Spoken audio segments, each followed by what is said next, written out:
This channel does not promote any violent, harmful, or illegal activities. All content provided by this channel is meant for an educational purpose only.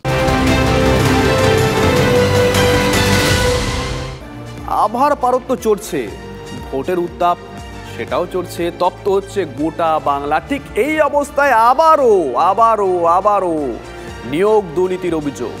জিটিএতে CBI অনুসন্ধান চলবে, নির্দেশ হাইকোর্টের। আগামী সোমবার বহু প্রতীক্ষিত এসএসসির রায় দেবে হাইকোর্ট। আর এখানেই প্রশ্ন, তাহলে কি কোথাও গিয়ে দ্বিতীয় দফার নির্বাচনের আগে চাপে পড়তে চলেছে রাজ্যের শাসক দল? আসবো আলোচনায়, তবে তার আগে প্রতিবেদন দেখুন। আবাস, গরু, কয়লা, বালি, রেশন, একের পর এক দুর্নীতি তদন্তে কেন্দ্রীয় এজেন্সি রাজ্যে ঘাঁটি গেড়ে বসে আছে। কিন্তু সবকিছুকে ছাপিয়ে শিক্ষক নিয়োগ দুর্নীতির ব্যথা শাসককে কিছুতেই ছাড়ছে না। দ্বিতীয় দফা ভোটের আগে সেই ব্যথা কি আরও বাড়বে? 26 এপ্রিল দার্জিলিং, রায়গঞ্জ, বালুরঘাটে ভোট। তার ঠিক আগে আগামী সোমবার স্কুল সার্ভিস কমিশনের নিয়োগ দুর্নীতি মামলা রায় ঘোষণা হওয়ার কথা। মাধ্যমিক ও উচ্চ মাধ্যমিক স্কুলে নিয়োগ মামলা, এসএসসি নবম, দশম, একাদশ, দ্বাদশ, গ্রুপ সি এবং গ্রুপ ডি নিয়োগে দুর্নীতির অভিযোগ। বিচারপতি অভিজিৎ গঙ্গোপাধ্যায়ের নির্দেশে তদন্তে সিবিআই ইডি। এসএসসি মামলায় গ্রেপ্তার হন প্রাক্তন শিক্ষামন্ত্রী পার্থ চট্টোপাধ্যায়। সিবিআই ইডির হাতে গ্রেপ্তার কল্যাণময়, সুবীরেশ, শান্তিপ্রসাদরা। বিচারপতি গঙ্গোপাধ্যায় এসএসসি মামলায় বহু শিক্ষক ও শিক্ষাকর্মীর চাকরি বাতিল করেন। পাল্টা সুপ্রিম কোর্টে মামলা করেন বিতর্কিত চাকরি প্রাপকরা। চাকরি বাতিলের নির্দেশে স্থগিতাদেশ দেয় সুপ্রিম কোর্ট। একই সঙ্গে কলকাতা হাইকোর্টকে ডিভিশন বেঞ্চ নির্দিষ্ট করে এসএসসির সব মামলা শুনানি করতে বলে শীর্ষ আদালত। শুনানি শেষ করে মামলা নিষ্পত্তির জন্য 6 মাসের সময়সীমা বেঁধে দেয় সর্বোচ্চ আদালত। সোমবার বিচারপতি দেবাংশু বসাক ও বিচারপতি মোহাম্মদ শাব্বার রশিদির ডিভিশন বেঞ্চে রায় ঘোষণার কথা। রাজনীতির কারবারিদের মতে নিয়োগ দুর্নীতি মামলায় প্রভাব বিরাট। বছরের পর বছর চাকরির দাবিতে রাস্তায় অসংখ্য মুখ। নানা দিক থেকে স্পর্শকাতর এই মামলা। তাই কোন দিকে রায় যায় সেদিকে সবারই নজর। দুর্নীতি প্রমাণ হলে শাসকের অস্বস্তি আরও বাড়বে। ভোটে বিরোধীদের হাতে নতুন অস্ত্র আসবে। আমরা আশাবাদী যে এই রায় থেকে যারা বঞ্চিত হয়েছে তারা সুফল পাবে, কারণ বঞ্চিতরা তাদের জীবন থেকে 7-7টা বছর চলে গেছে।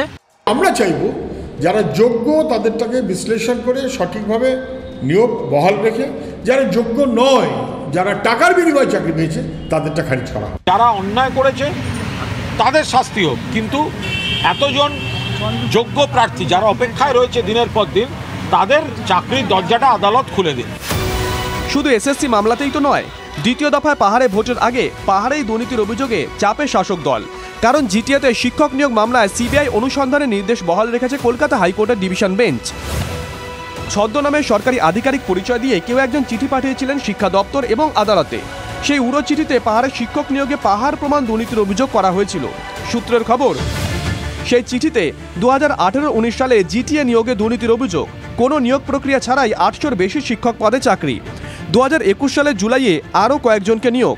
প্রাক্তন শিক্ষামন্ত্রী পার্থ চট্টোপাধ্যায়ের মস্তিষ্ক প্রসূত এই দুর্নীতি, এমনটাই অভিযোগ।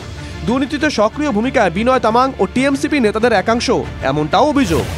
দুর্নীতির বিরুদ্ধে তদন্তের দাবিতে হাইকোর্টে মামলা হয়। তাতেই সিবিআই অনুসন্ধানের নির্দেশ দেন বিচারপতি বিশ্বজিৎ বসু। সেই নির্দেশের বিরুদ্ধে ডিভিশন বেঞ্চে যায় রাজ্য। রাজ্যের আর্জি খারিজ ডিভিশন বেঞ্চে। সিবিআইকে অনুসন্ধান করে রিপোর্ট জমা দিতে নির্দেশ। তবে মূল মামলা তদন্ত রাজ্য করতে পারবে বলে নির্দেশ ডিভিশন বেঞ্চে। তাই রাজনৈতিক বিশ্লেষকদের মতে দ্বিতীয় দফার ভোটে নিয়োগ দুর্নীতি কিছুটা হলেও শাসক দলকে চাপে রাখছে। শ্রাবন্তী সাহার রিপোর্ট, TV9 বাংলা।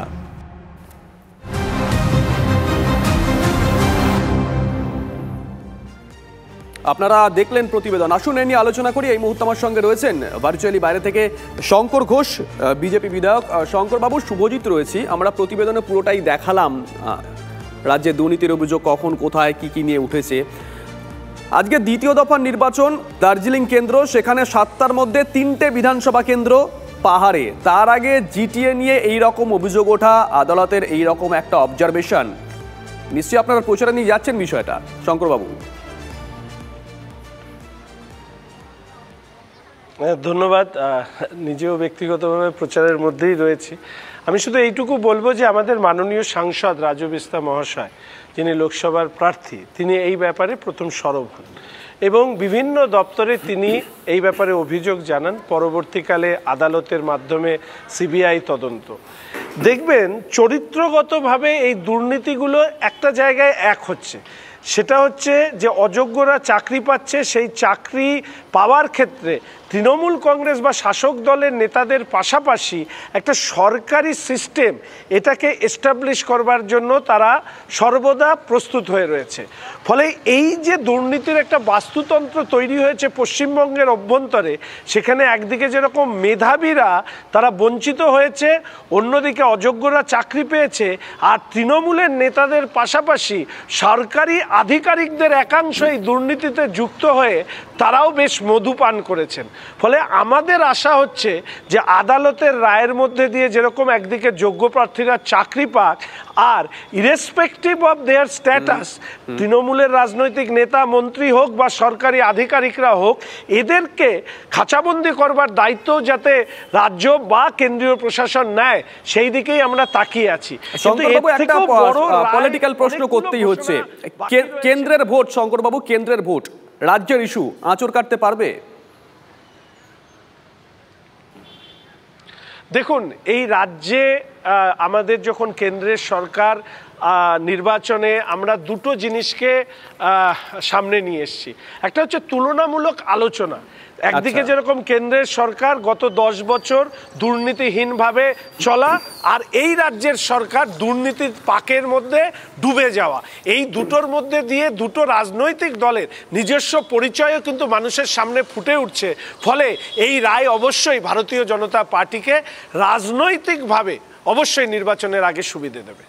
অসংখ্য ধন্যবাদ আপনাকে, অসংখ্য ধন্যবাদ। শঙ্কর ঘোষ, বিজেপি বিধায়ক, তার সঙ্গে আমরা কথা বলছিলাম, বাইরে থেকে ছিলেন, প্রচারের মধ্যে আছেন শঙ্করবাবু। অসংখ্য ধন্যবাদ আপনাকে। আলোচনায় যাই, আমাদের সঙ্গে আলোচনায় যোগ দিয়েছেন বামেদের তরফ থেকে মানব লাহা। মানব, স্বাগত।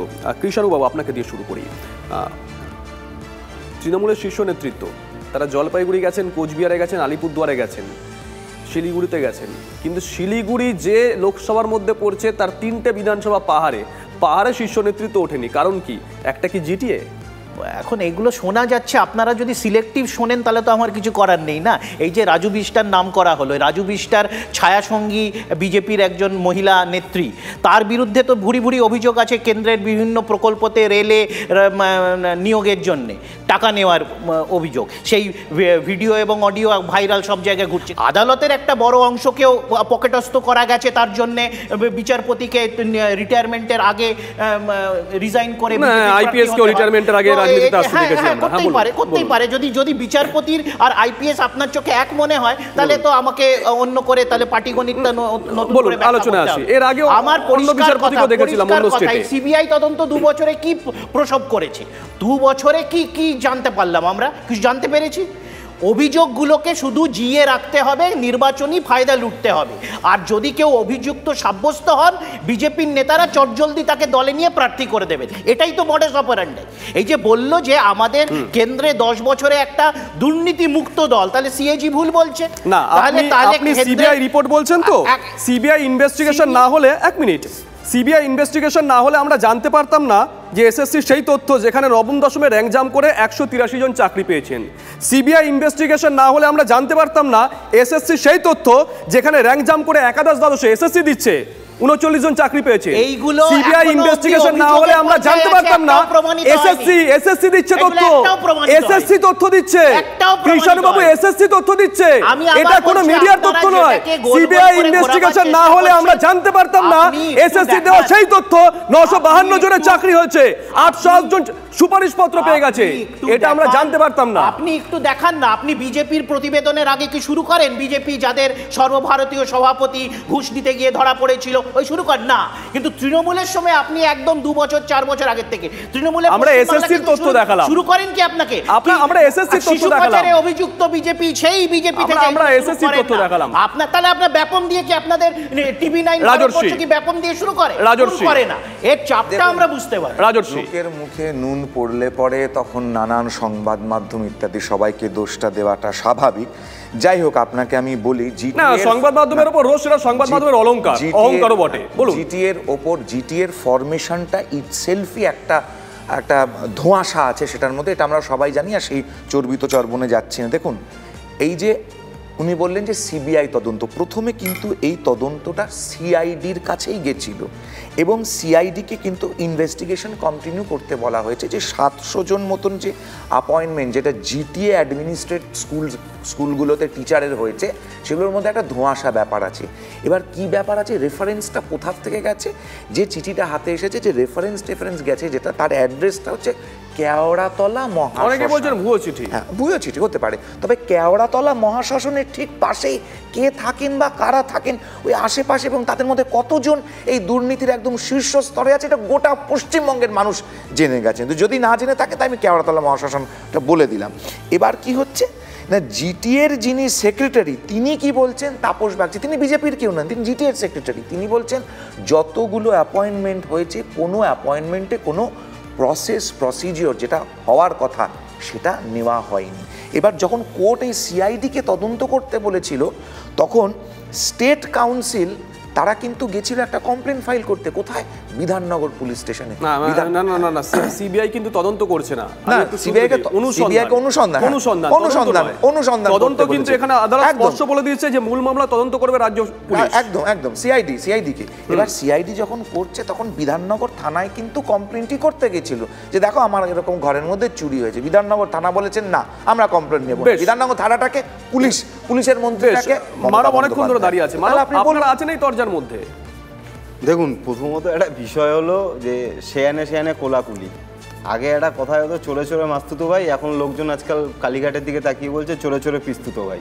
তো কে বিজেপি কে তৃণমূল বোঝার জায়গা নেই। আর সবচেয়ে বড় কথা হলো যে এই সময় দাঁড়িয়ে যে যখন লোকসভা নির্বাচন, ভারতের জাতীয় নির্বাচন হচ্ছে, সেই সময় দাঁড়িয়ে মানুষের যে ইস্যু, সেই ইস্যুর বাইরে তো বাদ দিতে পারবো না এই দুর্নীতির একটা বড় প্রভাব পড়বে। এবং এই দুর্নীতির বড় প্রভাব আমরা চাইছি যারা চোর তাদের উপযুক্ত শাস্তি হোক, তারা জেলে যাক। এখন সেই চোর আপনি কাকে বাদ দেবেন? এই রাজ্যের এই চোরদেরকেও বাদ দিতে পারবেন না। আর শুধুমাত্র রাজ্যকে বলে তো বাদ দিলে হবে না, কেন্দ্রেরও প্রচুর চোর আছে। আপনি অজিত পাওয়ার থেকে নারায়ণে পেমা খান্ডে এদেরকেও বাদ দিতে পারবেন না। কেষ্টমণ্ডল থেকে আরম্ভ করে পার্থ চট্টোপাধ্যায়, কুন্তল শান্তনুদেরও বাদ দিতে পারবেন না।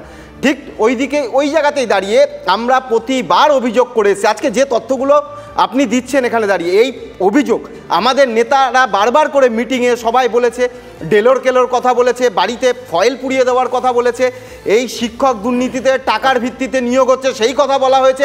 এই অভিযোগ আমরা বারবার করে আসছি, কিন্তু আমরা কি দেখতে পাচ্ছি আজকে নির্বাচন এই অভিযোগ করছেন, তদন্ত চলছে, কিন্তু আপনারা সংসদীয় রাজনীতি করেন, ভোট বাক্সে আপনারা কোনো পজিটিভ রেজাল্ট কেন পাচ্ছেন? আচ্ছা, শুধু সংসদীয় রাজনীতিতে ভোট বাক্স এ তো মানুষ নির্ণয় করবে।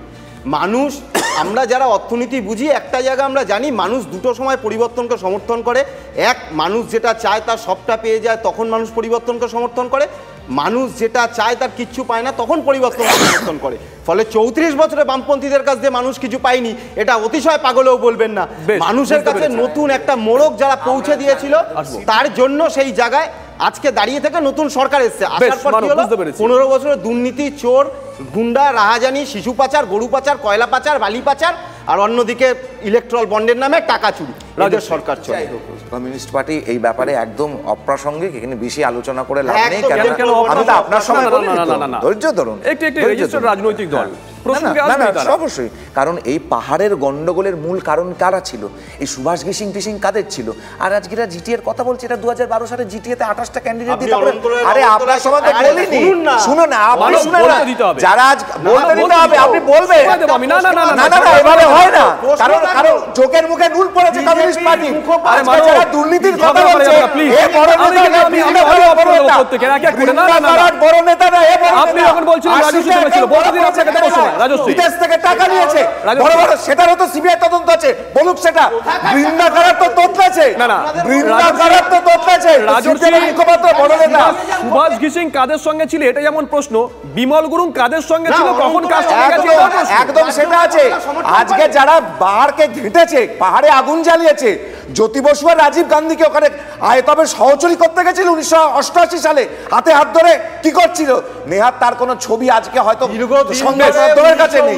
আজকে তারা বলুক পুরো চোরের দল, ঋতব্রত বন্দ্যোপাধ্যায় কোন কোনটা সিপিএম, কোনটা সিনিয়র প্যানেলিস্ট ব্যানার্জিকে, আরে অনন্ত পিসিআর দুজনের অডিও অফ করো, এটা মাছের বাজার নয়, এটা আলোচনা হচ্ছে, অডিও অফ করো দুজনের প্লিজ। সিনিয়র প্যানেলিস্ট আপনারা, লোকে আলোচনা শুনতে যায়, ঝগড়া নয়। কৃষ্ণবাবু, সরাসরি প্রশ্ন, দুর্নীতির অভিযোগে ইউপিএ সরকার পড়ে গেছিল, বিভিন্ন দুর্নীতির অভিযোগ উঠেছিল, কিন্তু এখানে আপনাদের বিরুদ্ধে দুর্নীতির অভিযোগ, শঙ্কর ঘোষ যে কথা বললেন যে সরকার মদতপুষ্ট দুর্নীতির অভিযোগ, কিন্তু অভিযোগটা উঠছে কেন্দ্রের ভোটে, প্রভাব ফেলবে কোনো? এখন বিষয়টা কি হচ্ছে, মানুষ এগুলো ধরে ফেলেছে। আমি আবার বলছি, সরকারের তরফ থেকে আন্তরিক প্রচেষ্টা ছিল যে সরকার যারা তথাকথিত বঞ্চিত অবঞ্চিত এইসব বলছেন টলছেন তাদেরকে অ্যাকোমোডেট করার, সেটা কোর্ট নিজে খারিজ করে দিয়েছে এবং খারিজ করার পর তারা বিজেপি প্রার্থী হয়ে গেছে। তো এখন তো মানুষ এই জিনিসটা ধরা পড়েছে যে সরকারের আন্তরিক প্রচেষ্টা থাকা সত্ত্বেও এই জটিলতাটা কারা জিয়ে রাখতে চেয়েছে, আর এই তথাকথিত যারা বঞ্চিত তাদের থেকে আবার ফিজ নিয়েছে, কোটি কোটি টাকায় উকিলরা নিয়েছে। উকিলগুলো কারা? এই উকিলগুলো কোন দল করে? তো সুতরাং মানুষের কাছে এগুলো ধরা পড়ে গেছে, এখন আবার তাদেরকে দালাল বলছে, তাদেরকে আবার দালাল শুনতে হচ্ছে। তরফ থেকে একটা প্রশ্ন, আদালতের কোন নির্দেশ বা রায় আছে চাকরি দেওয়া যাবে না? দুর্নীতি আগে বিজেপি ঠিক করুক যে তাদের দুর্নীতির ব্যাখ্যাটা কি, আর সিপিএম ঠিক করুক যে মানুষ খুন করে যদি সে না ধরা পড়ে মন্ত্রিত্বতে থাকতে পারে তাহলে দুর্নীতি। চাকরি প্রার্থীদের প্রশ্ন বারংবার তারা করেছেন, কোন রায়, আদালতের কোন রায় বা কোন নির্দেশে আছে এইগুলো অনেক যে চাকরি হবে না? এইগুলো পঞ্চায়েত নির্বাচনের আগে, বিধানসভা নির্বাচনের আগে, এখন লোকসভার আগে মানুষের চোখে ধরা পড়ে গেছে। বুঝতে পেরেছি। এখন অবশ্যই তাকিয়ে থাকতে হবে সোমবারের দিকে কি রায় আসে এবং তারপরে পরবর্তী যে বাকি দফাগুলো পড়ে আছে 6টা দফার দিকে। অসংখ্য ধন্যবাদ তিনজন।